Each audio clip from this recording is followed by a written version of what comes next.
Let me ask you a question. How many like the idea of MSIs? Okay? I was flying to Kuala Lumpur. It's from Toronto to KL is 25 hours in the air. If you go any further, you're coming back. It's a long ride.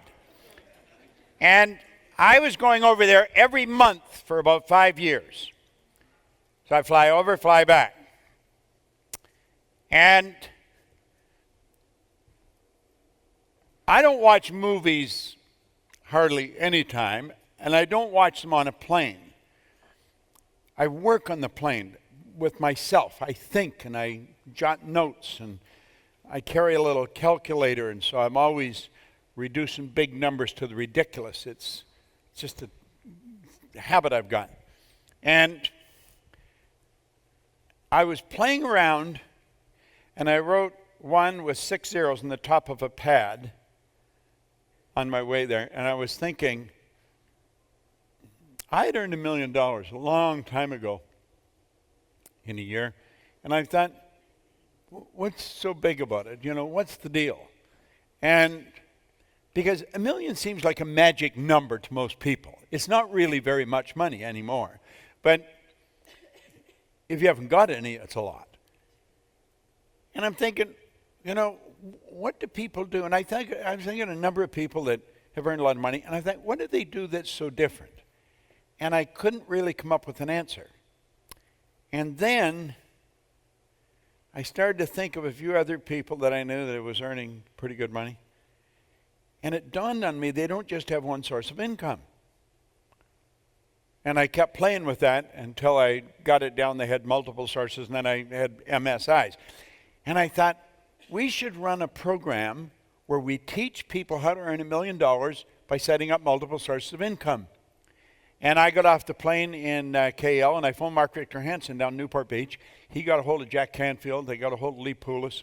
And we put together this program. It was called the $1 Million Forum. And it was something else. That's where the Chicken Soup for the Soul books came from. And they earned mega millions on those things. It was the publishing phenomenon of the 90s. This was around 1991 or something like that, I think. But at any rate, we really got into this idea of MSIs. And it's a phenomenal idea. Now, most all people that I know that are earning a respectable amount of money, they don't earn it in one place. And they don't necessarily work. In fact, working is the very worst way to earn money. And he mentions that in Think and Grow Rich. He points out that it just is not a good idea. That the people that think you earn it by working hard, they're wrong. I was doing a TV show with Robin Leach one time, and I remember we were sitting around between shoots, and he's probably interviewed more wealthy people than anybody alive. He said the wealthiest people he knows, he's never seen them working. So you want to start thinking about this. You don't earn money by working. That's a false concept. And that's the one we're taught. You go to work to earn money. No, you go to work for satisfaction. See, if young people understood that before they left school, you don't work to earn money, you work for satisfaction. Well, then they would spend time thinking, what do I really love doing? What do I really love doing? And we should spend our days doing what we really love to do. Life is relatively short. And so why would we spend our life doing what we don't like? There's people that get out here on the freeways and they're locked up in traffic for an hour to 2 hours every morning and again every night. They think they have to do that. They don't have to do that at all. They could figure out something work at home if they wanted with their marvelous mind. Well, we'll come back at this, but start playing with it. Now let's switch gears and let's think of you. Let's think of who you are and what you are. Your spiritual DNA is perfect. It's very important we understand this, okay? And what we're talking about is awareness. That's what Keith and I were talking about last night. It's all in awareness. There's a marvelous inner world that exists within us. And the revelation of such a world enables us to do, to attain, to achieve anything we desire within the bounds or limits of nature. We see it everywhere we go in nature. You see perfect order. Winter never follows winter.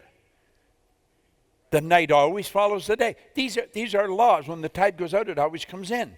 Well, you know, this body that you're living in is a mass of energy. It's a mass of molecules on a very high speed of vibration. And when this body is not vibrating in harmony with the law, it breaks down. We call that dis-ease. When it is vibrating in harmony, it's alive and it's moving in the right direction. Okay? Your spiritual DNA is perfect.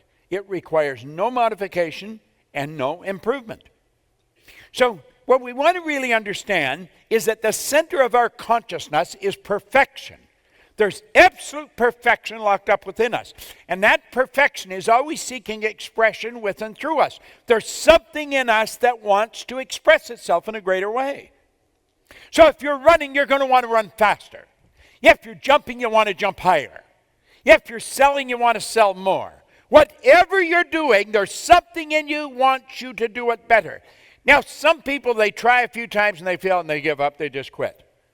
And they just sort of vegetate until their heart stops beating. Their body shuts down and the game is over. But the truth is that you have perfection locked up within you.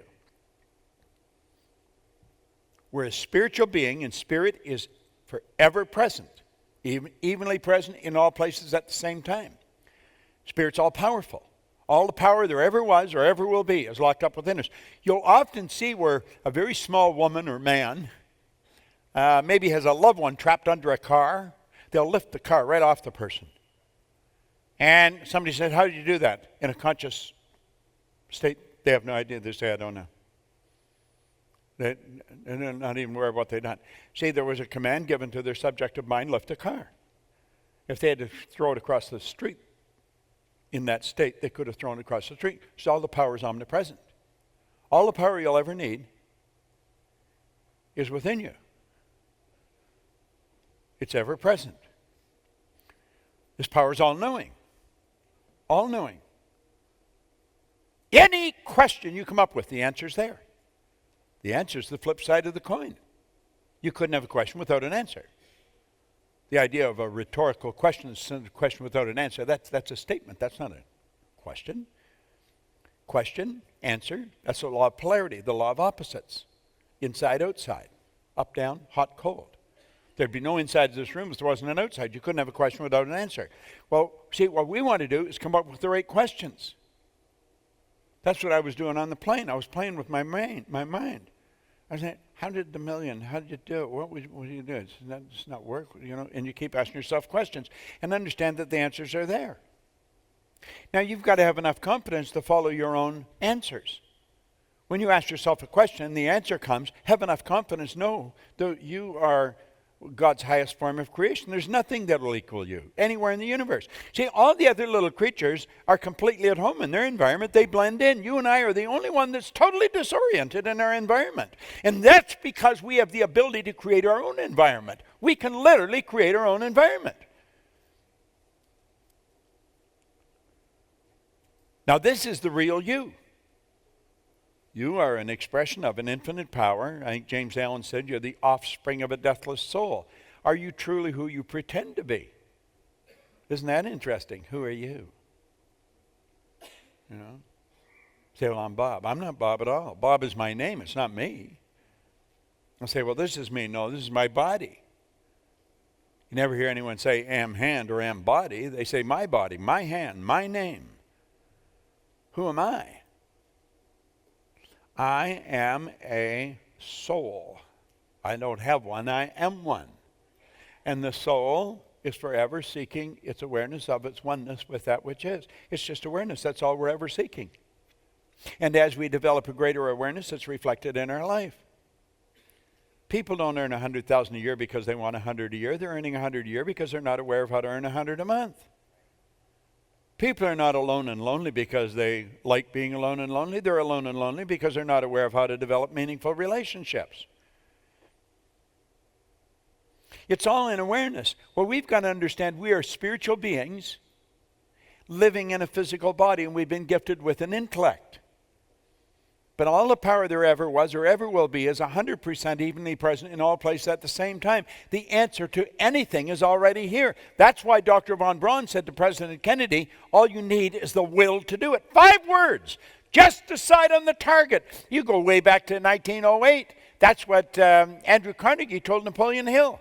Any idea that's held in the mind, that's emphasized, that's either feared or revered, will begin at once to clothe itself in the most convenient and appropriate form available. So if you're sitting at home, you want to realize that all the power of the universe is sitting there with you. You've got it locked up within you. It's so powerful.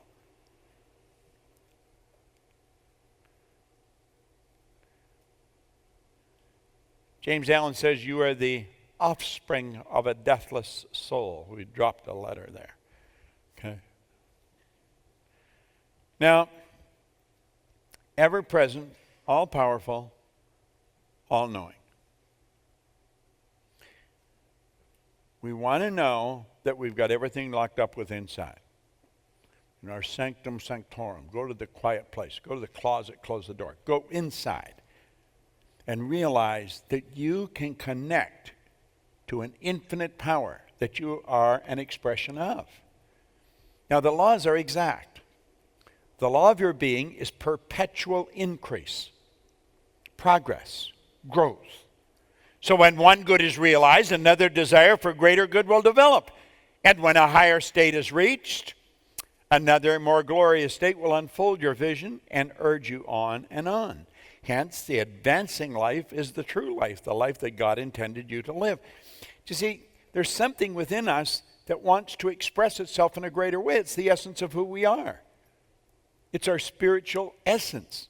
I am of the opinion, after studying this for over half a century and studying with some of the most magnificent teachers in the world, that if a program of personal growth doesn't have a spiritual foundation, the program is incomplete.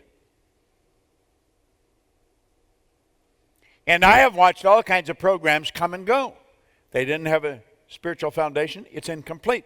See, you've got to go to the root cause. You've got to go to the first cause of anything if you're really going to understand it. Well, you've got to go to the root cause of you. And you've got to get inside of yourself and realize there's something pretty phenomenal about you. You are a spiritual being. You live in a physical body, but you're not the physical body. That's merely the instrument that you're in. And you've been gifted with an intellect. Ask yourself if you know what your intellectual factors are. What are they? If you don't know, you're going to be hard-pressed to really develop them. And it's through the proper use of your intellect that you're going to dictate the emotional state you're in. When you find somebody that's emotionally upset, that's letting someone or something bother them, they are not using their mind properly. They are permitting somebody outside to control them.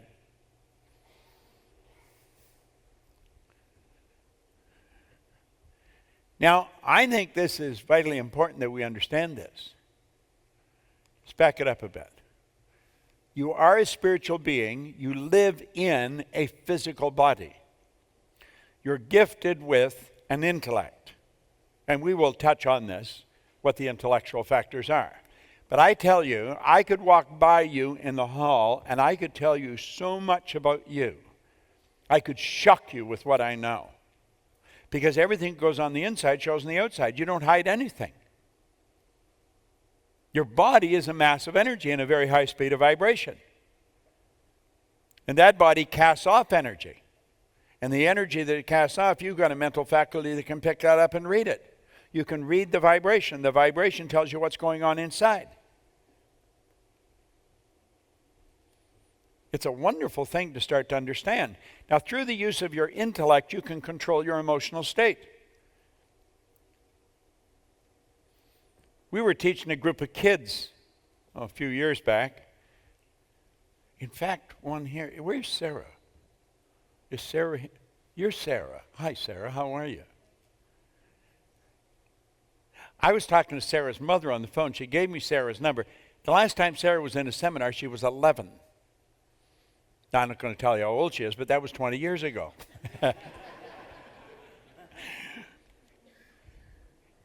And I was teaching a group of kids at the time the difference between reacting and responding. When something happens and you react to it, that's something, the person or the situation's in charge of you. When you respond, you're in charge of you. That doesn't change what's happened, doesn't change what they said, doesn't change what they did. You're either going to let it control you or you'll control it. Michael Beckwith shared something with me, and I went to Michael's church this past Sunday. Gosh, the guy's so good. But at any rate, he shared something a few years ago here that just made an enormous impact on my life, and you might want to write this down. When anything happens, it doesn't matter what it is, when anything happens, there's a 3-step approach. It is what it is, accept it. You can't change it. If it's happened, it's happened.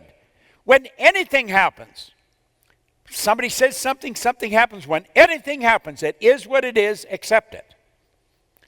It's either going to control you or you're going to control it. That's the first step. When anything happens, it is what it is, accept it. It's either going to control you or you're going to control it. Step number 2, harvest the good. Harvest the good. And the more you look for, the more you're going to find. There's something good in everything. Harvest the good. And number 3, forgive all the rest. Forgive means to let go of completely, abandon. Okay?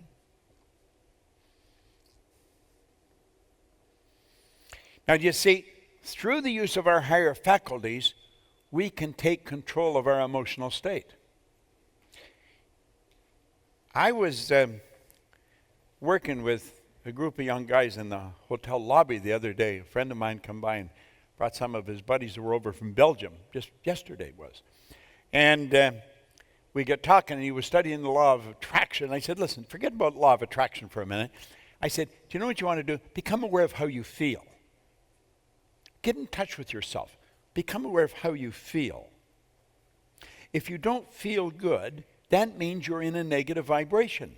And if you're in a negative vibration, you're going to attract negative energy. You can only attract what you're in harmony with. If you're feeling good, then you're in a positive vibration. You're going to attract positive energy. So I said, become aware of how you feel. You might want to write that down. Just become aware of how you feel. How you feel dictates the vibration you're in. Feeling is conscious awareness of vibration. Feeling is conscious awareness of vibration. If we're feeling good, we're going to attract good energy. If we're not feeling good, we're going to attract bad energy, and like that, we should change it.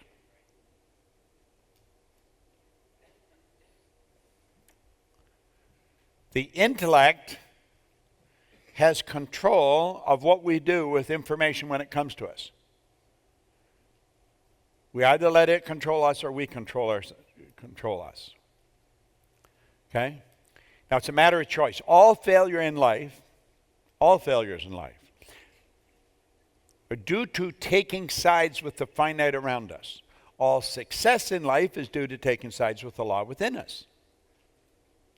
Because this power within works by law. When we're failing, we're letting the outside control us. When we're winning, we're working from the inside out. Thus, working with the law may be considered the same as taking the law into our mind and lives as a silent partner.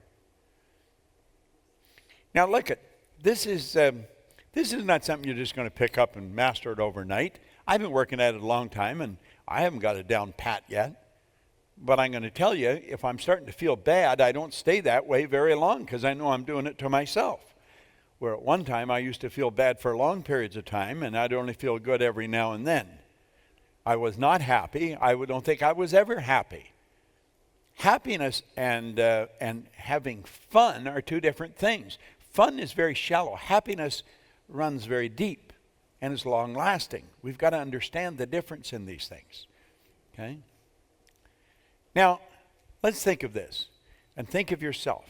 Think of spirit. What is spirit? Spirit just is. The theologian can't tell you any more than that. Spirit is the cause and effect of itself, is 100% evenly present in all places at the same time, is neither created nor destroyed. It's 100% evenly present in all places at the same time. Now, let these lines represent levels of vibration, or they could represent frequencies. Okay? Higher frequency, the better things get. So we're dealing on the higher side, the spiritual side. The lower side is the physical side. But because we are created the way we are, we have been gifted with an intellect. And through the intellect, we get the ability to tap into the spiritual side and change anything in the physical side. And here's what we want to grasp, is that each frequency is hooked up to the one above and the one below. Nothing is separate. Everything is connected. We're all connected. So each frequency is hooked up to the one above and the one below. The frequencies are hooked together like colors of a rainbow. There's no line of demarcation where one stops and the other starts. Okay? Well, look at it another way. Let's say you got a glass of water. Here's a bottle of water. Okay? And we'll take the glass and we'll fill it with water. Now, the glass is energy. This bottle is energy. The water that's in it is energy. The hand that's holding it is energy.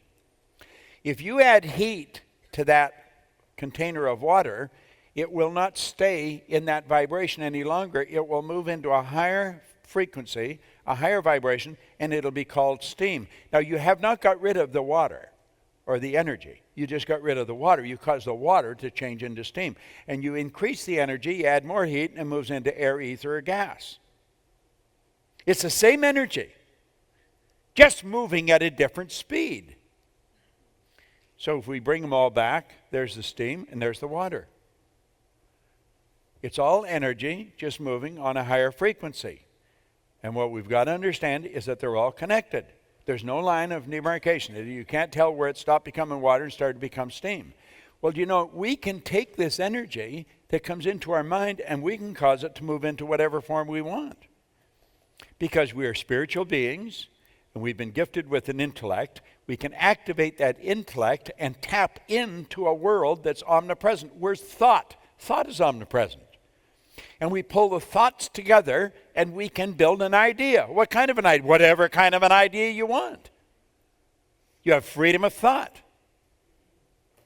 Viktor Frankl, who spent the war years in a camp, a Viennese, a Jewish psychiatrist, said regardless of the intellectual or physical abuse you're subjected to, no one can cause you to think something you don't want to think.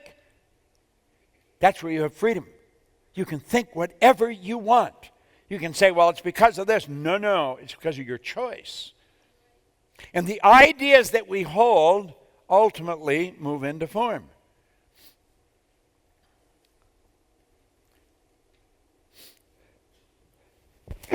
Pardon me. Now there's the perpetual transmutation of energy. That's a law. Energy moves into form. Spirit always manifests through its polar opposite, the physical. Keep consciously connected.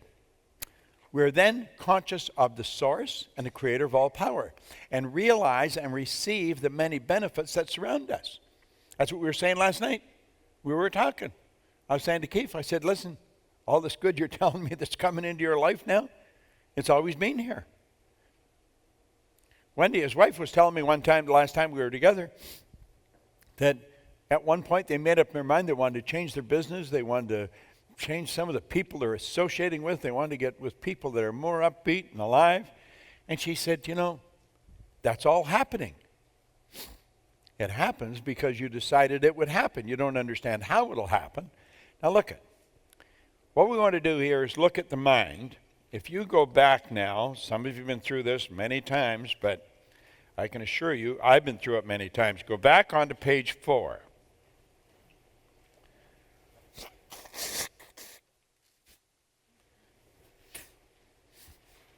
Now we're going to go through this. We'll look at the mind and the paradigm. In fact, let's look at your mind and your paradigm. The paradigm is like a program in our subconscious mind that somebody else built. In 1934, Dr. Truman Fleet was very involved in the healing arts and holistic health. He stated the mind is an activity, it's not a thing. No one has ever seen the mind. In order to gain clarity and eliminate confusion, he said, I'm going to create an image of the mind. You see, when you start thinking of the mind, you're talking about something no one has ever seen. Most people, when you think about the mind, they think of the brain. The brain isn't the mind any more than your fingernail is.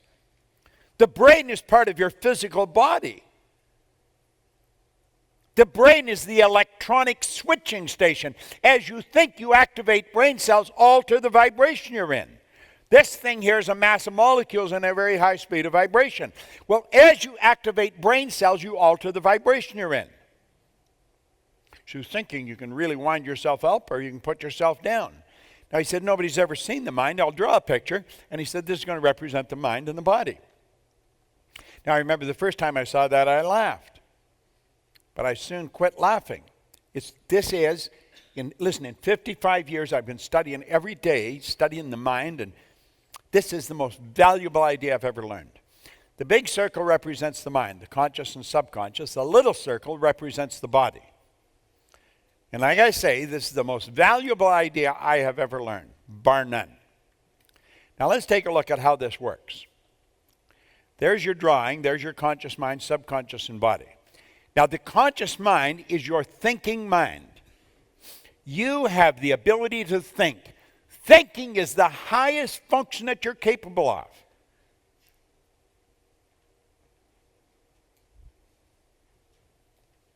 You can think anything you want. That's the educated mind. That's the part that school deals with. That's where your intellect is resident. All your intellectual factors are in your conscious mind. Now the subconscious is the emotional mind, and it operates quite different than the conscious mind. If there's any psych majors here, it's totally deductive. It has no originating capacity whatsoever. Now the conscious mind has, we'll just knock those out of the way for a minute. Your conscious mind has the ability to choose. You can choose whatever you want. You have the ability to choose. That is huge. And because you have the ability to choose, you've got the ability to accept or reject anything that's going on. You watch something on television, you do not have to accept it. Somebody tells you something, you say, this is the way you do not have to accept it. You have the ability to reject anything. You have the ability to accept anything.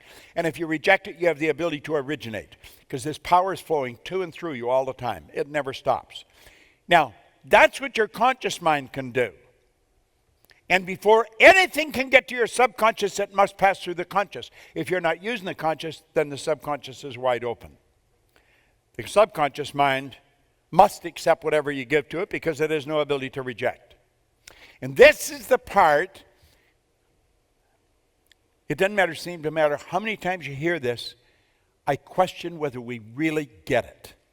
It cannot differentiate between what's real and what's imagined. Now, the subconscious mind operates by law. And the law states that whatever is impressed upon it repeatedly must move into physical form with and through you. That's why in Think and Grow Rich, the power of suggestion is so powerful. Your subconscious mind has no ability to reject. None. If a person were to hypnotize you, what they're actually doing is setting aside your conscious mind. They set aside your inductive reasoning factor. That gives them open sesame to your subconscious mind. And they can put an idea in your subconscious mind. They'll tell you you're getting very cold and you'll start to shiver. You'll really get cold. Or they'll tell you you're getting very hot and you'll start to sweat. Your subconscious mind will just accept whatever you give to it. So here we are here. Now you say you got that information, and we're being inundated with information from the radio, from other people, from TV, newspapers, and we say we can accept or reject anything. See, that's because we have a reasoning factor. Reason is one of our intellectual factors. And because we can reason, we have the ability to think. Now, because we have the ability to think, we can reject. If that's all negative, we have the ability to just reject it and say, get out of here, and it'll all go away. Do you know something? We don't do that. We will sit watching the TV and we'll leave our mind wide open. We'll leave our subconscious mind wide open. That's why you're watching a TV or watching actors. You'll get anxious. You'll get sitting right in the edge of your seat, and you'll say, "Get out there! Look at them! They're going to get you." You know, they'll scare you. They make you angry. They make you happy. It's all acting. But your subconscious mind doesn't know the difference. That's your emotional mind. Why would we leave our mind open and accept whatever's coming down the road? Because we're programmed to. That's part of the paradigm. We are literally programmed to just leave our mind wide open. Now it seems incredible that we would actually do this, but we do. Why do we? Well, let's take a look at why we do. Close that window and open this one. That's you today over there. This is you as an infant. That little baby in the back, this is what you're looking at. That baby will accept whatever you give to it. Whatever's going on around that baby will go right into that baby's subconscious mind. The baby has no ability to reject it. If you took that baby out of this room and took it over and put it in a home in the suburbs of Beijing, that baby would grow up fluent in Chinese, absolutely no knowledge of the English language. None. If you were to put that baby in a home where there's 4 or 5 languages spoken, there was a guy I was working with in KL, had a little boy, could speak 4 languages at 4 years old. They thought nothing of it. There's many places in the world where children grow up multiple languages. You can actually teach that baby how to read because you can program the information into the subconscious mind. You're building cells of recognition in their brain.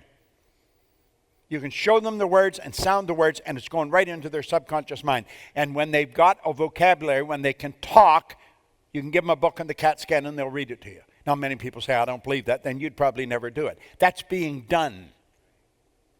Whatever's going on around the baby is going right into the baby's mind. No one in our family ever went to school. The fact that I quit at 16, hell, everybody would quit. The question, are you going to go? No, I'm out of here. I don't want to go to school.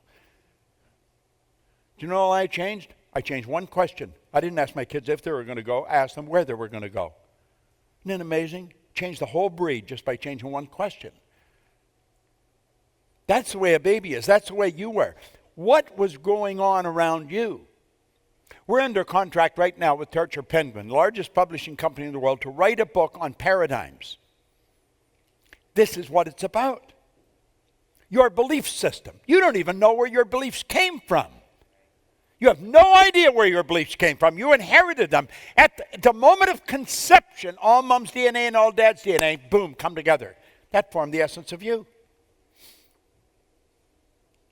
And the information just keeps dumping in, dumping in, dumping in. And you know something strange? The image that you have of you was built back there. The self-image that you're operating with. We're going to talk about self-image tomorrow morning. The self-image you were operating with was formed back there when you were an infant. You had absolutely no idea what was going on around you.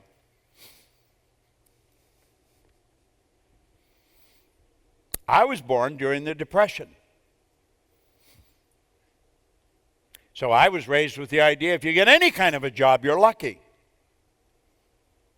I'll do anything. Anything. That was what was programmed into my mind. Go to school, perfect something, develop talent. Hell, we were just happy to get something to eat. And you know, there's many places that's not much different today.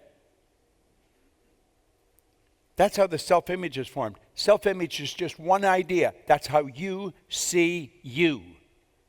And how you see you dictates how you see the world around you. When you put multiple ideas in there, and they do come in. Now imagine if you're surrounded by people, like Heinlein's talking about here. In absence of clearly defined goals, we become strangely loyal to performing daily trivia until ultimately we become enslaved by it. Have you any idea how many people live like that? They're loyal to daily trivia and they become enslaved by it. And that was programmed in, the people around program it right into the mind. That's how paradigms are formed. The subconscious mind is just like an empty cup. You can dump in anything you want. And at birth, that's what happens. So you're programmed genetically. It goes back for a few generations. When I was a young guy, I had red hair. It just kept getting lighter, and it turned blonde, and then it turned white. Do you know, I had a mother and a father. They didn't have red hair, either one of them. I have a brother and a sister, and they don't have red hair. That could lead to all kinds of speculation, couldn't it? But my mother's father and all his brothers all had red hair. See, sometimes these things will jump one generation and surface in another generation. But clearly understand, a lot of your beliefs, probably most of them, you did not originate yourself at all.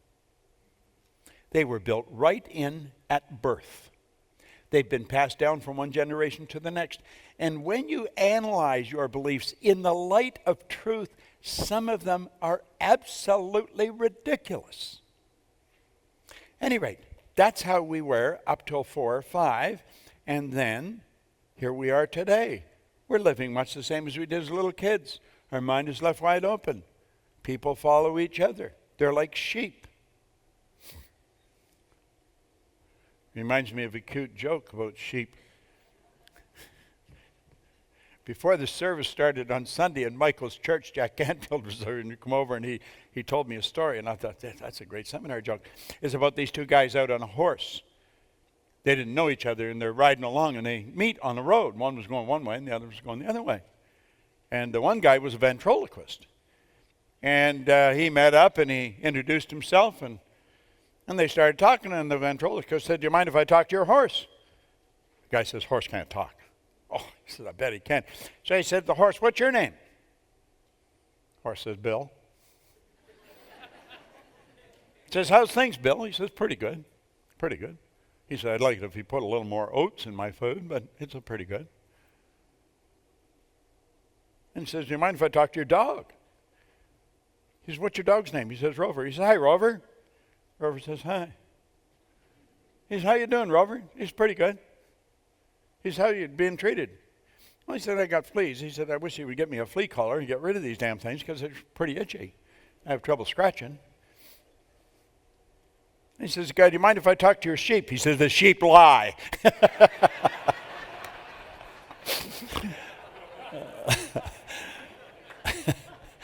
I liked it too. I don't tell many jokes, but that was so cool. I loved it. Right? But listen, this is the way we go through life. And here we are today, adults, and it's hard to believe that we're living the same way. But ask yourself, if somebody says something unpleasant, do you get upset? If you're watching something on television, do you find yourself getting anxious sometimes? The answer is yes. And that's because we leave our mind wide open. And whatever's going on goes right in. And the subconscious has no ability to reject it. It's like the earth. It doesn't matter what you plant. I love the way Earl Nightingale put it. He said you can plant corn, a sweet food, and not a 16th of an inch away you can plant nightshade, a deadly poison. One will grow with just as great an abundance as the other. But he said the mind is many times more fertile. Now let's look at this for a moment. The white represents what we teach. The yellow represents what the educational system teaches. We hear in school. We hear with our ears. Now you let those little antennae there represent your senses. You can hear, see, smell, taste, touch. Okay? And because you hear, you gather the information. Now gathering information is exactly what it implies. It's gathering information. The books start to pile up in our consciousness. And after you've gathered a certain amount of information in school, they come along and they give you an exam. They want to know if you know the information. And if you get more questions right than wrong, they'll say, "Good for you, you passed, you know the information." That is not knowing. That is not learning. But that's the model that we operate with. Now look at this for a moment. Having that in there does not mean we know it. We might be able to repeat it. Hearing and listening are two totally different things. You hear with your ears, you listen with your emotions. Okay? learning is quite different than gathering information. Learning is when you consciously entertain an idea, you get emotionally involved in that idea, you step out and you act on the idea, and you change the end result. It's the feedback from the change in result that's the learning experience. I know if I think this and I get emotionally involved and I do this, then my income changes. That's learning. Now, let's take a look here for a moment.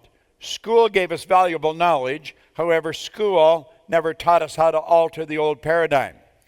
So we frequently do not do what we already know how to do. Superior knowledge, inferior results, causes confusion and frustration. So here we are. We got all the knowledge. We passed the exams. It's packed in our mind. But you know something? The results don't equate with the knowledge.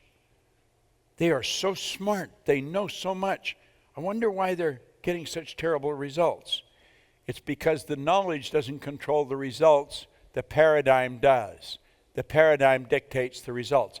The paradigm controls the vibration. The paradigm controls the action. The paradigm controls the results. If you want to change your results, there's only one way to do it. You've got to change your paradigm.